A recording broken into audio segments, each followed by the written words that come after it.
લખતરના વિઠ્ઠલગઢ ગામે તળાવમાં મોટી માત્રામાં માછલીઓના મોત। લખતર તાલુકાના વિઠ્ઠલગઢ ગામે તળાવમાં મોટી સંખ્યામાં માછલીઓ મૃત અવસ્થામાં જોવા મળતા આટલી મોટી સંખ્યામાં માછલીઓના મોત પાછળનું કારણ શું છે તે અંગે અનેક ચર્ચાઓ ગ્રામજનોમાં થઈ રહી છે। મળતી માહિતી મુજબ વિઠ્ઠલગઢ ગામે ગત રાત્રિના તળાવમાં એક સાથે હજારોની સંખ્યામાં માછલીઓના મોતની ઘટના સામે આવી હતી। એક સાથે આટલી મોટી સંખ્યામાં માછલીઓના મોતની વાત વાયુ વેગે ગામમાં પ્રસરતા ગ્રામજનોના ટોળેટોળા ઘટના સ્થળે એકત્ર થઈ ગયા હતા।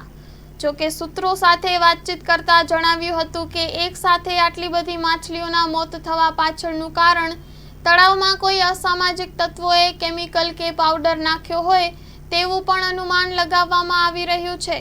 ત્યારે ગ્રામજનો દ્વારા જિલ્લા પ્રદૂષણ નિયંત્રણ બોર્ડને ઘટના અંગે જાણ કરતા જિલ્લા પ્રદૂષણ ટીમ ઘટના સ્થળે પહોંચી હતી અને તળાવના પાણીના સેમ્પલ લઈ તપાસ અર્થે લેબોરેટરીમાં મોકલવામાં આવ્યા હતા।